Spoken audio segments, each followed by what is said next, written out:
Semua yang menguntungkan, semua yang enak-enak, tapi menggeser hubunganmu dengan Tuhan, merusak hubunganmu dengan Tuhan, sadarilah itu pencobaan.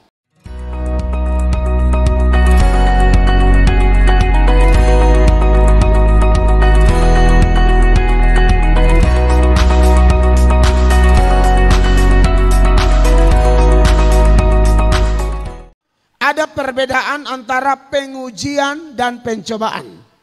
Beda yang pertama adalah beda sumber. Pencobaan itu datang dari setan. Tuhan tidak pernah mencobai. Tuhan itu menguji. Makanya di ayat 13 tadi dikatakan apabila seorang dicobai, janganlah ia berkata pencobaan ini datang dari Allah. Kenapa? Sebab Allah tidak dapat dicobai oleh yang jahat dan, dengar, dan ia sendiri tidak mencobai siapapun. Berarti temptation itu datangnya dari setan. Allah tuh melakukan tes, ujian, pengujian, bukan temptation. Jadi beda yang pertama jelas ya Bapak Ibu, beda sumber. Tetapi dalam hal sumber ini saya perlu kasih tahu jemaat seperti yang sudah kita bahas beberapa minggu bahwa pada waktu setan memberi pencobaan kepada manusia, misalnya kepada Ayub, misalnya kepada Tuhan Yesus, misalnya kepada Paulus, bahkan kepada kita semua, pada saat yang sama Allah bisa memakai pencobaan yang dari setan itu justru sebagai ujian. Makanya di ayat 12 yang sudah kita bahas itu kan keterangannya jelas ya. Berbahagialah orang yang bertahan dalam pencobaan. Sumbernya jelas dari setan. Tetapi Anda lihat kalimat selanjutnya. Sebab apabila ia sudah tahan uji, pencobaan yang dari setan ini dipakai oleh Allah menjadi ujian. Makanya Tuhan izinkan, silakan kau mau bikin apa hambaku Ayub, silakan. Bagi kau itu pencobaan, tapi bagi Tuhan ini pengujian. Jadi tetap ya, beda jelas ya, Tuhan tidak pernah mencobai siapapun. Nah, karena pencobaan itu Tuhan bisa ubah jadi pengujian, maka perbedaan yang kedua Bapak Ibu harus ingat, perbedaan motivasi ya. Tuhan menguji dengan motivasi cinta. Kalau Tuhan izinkan Abraham diproses, tidak pernah Tuhan jengkel dia. Padahal tunggu anak 25 tahun.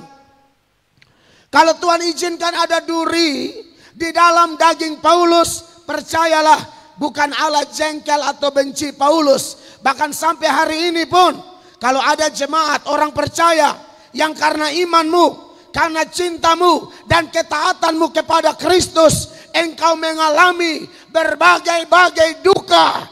Jangan pernah mau ditipu oleh setan yang berkata atau berbisik, oh Tuhan sudah benci engkau, Tuhan sudah tinggalkan engkau, Tuhan tidak peduli lagi padamu. Bohong. Pengujian yang datang, motivasi Allah cinta. Sedangkan pencobaan yang setan luncurkan kepada kita, motivasinya pasti kebencian, ketidaksenangan, dan sejenisnya. Yang ketiga adalah tujuan. Tuhan kasih ujian, tujuannya apa?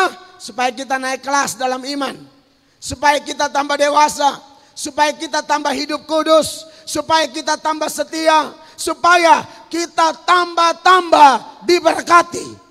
Yang setuju beri tepuk tangan yang meriah bagi Tuhan. Jadi kalau Tuhan uji, itu tujuannya. Kalau setan mencobai supaya Anda gagal, Anda mundur, Anda jalan di tempat, Anda tinggalkan Yesus, atau mungkin Anda terhilang binasa selama-lamanya. Itu tujuan setan mencobai. Lalu fenomena yang keempat, hafal itu jemaat. Perbedaan yang keempat adalah fenomena. Tuhan itu menguji biasanya hal-hal yang tidak enak dahulu. Termasuk ketika setan mencobai, dia pakai itu pencobaan jadi ujian, tidak enak. menderita, menangis, sakit. Tapi Kristen selalu percaya perjalanan hidup kita semua, kisah hidup kita semua pasti happy ending. Amin. Pasti happy ending. Karena Roma 8 ayat 28 itu terlampau jelas. Kita tahu sekarang bahwa Allah turut bekerja dalam segala hal, segala sesuatu untuk mendatangkan kebaikan bagi siapa? Bagi mereka yang mengasihi Dia, yaitu mereka yang terpanggil sesuai dengan rencananya.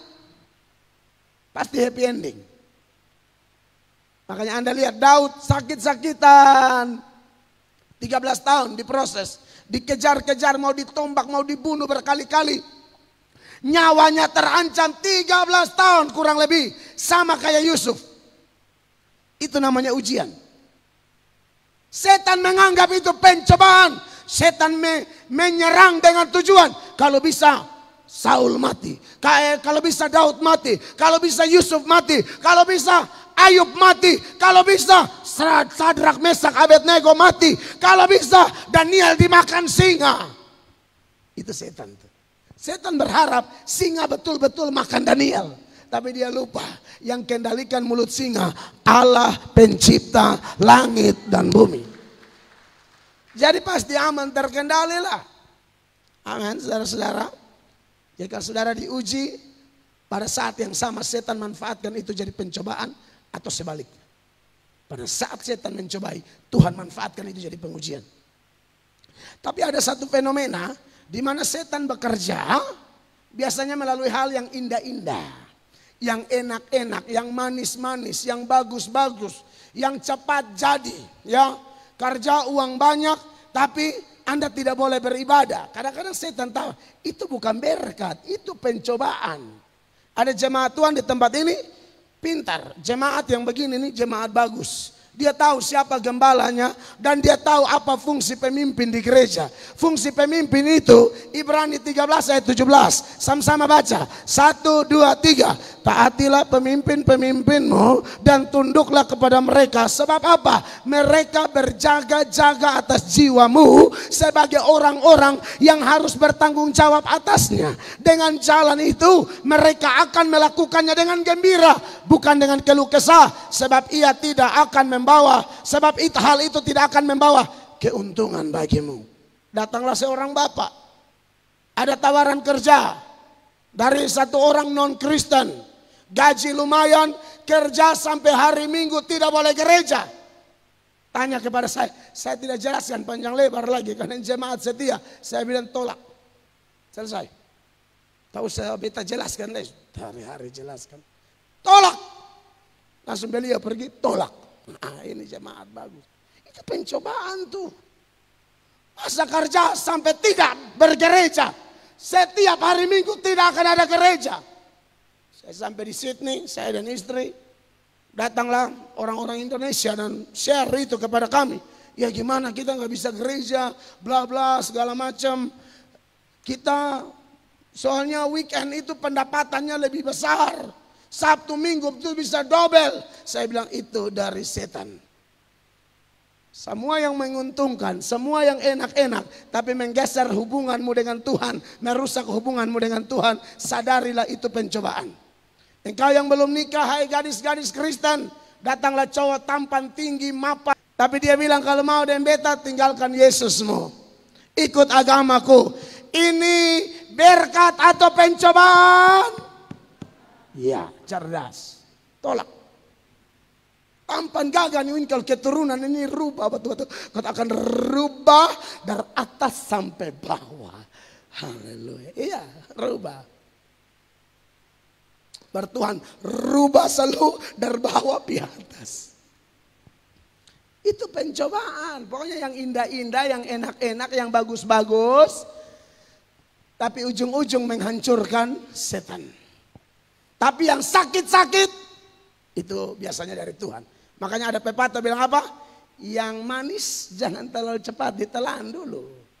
Yang pahit juga jangan cepat ditolak. Itu obat.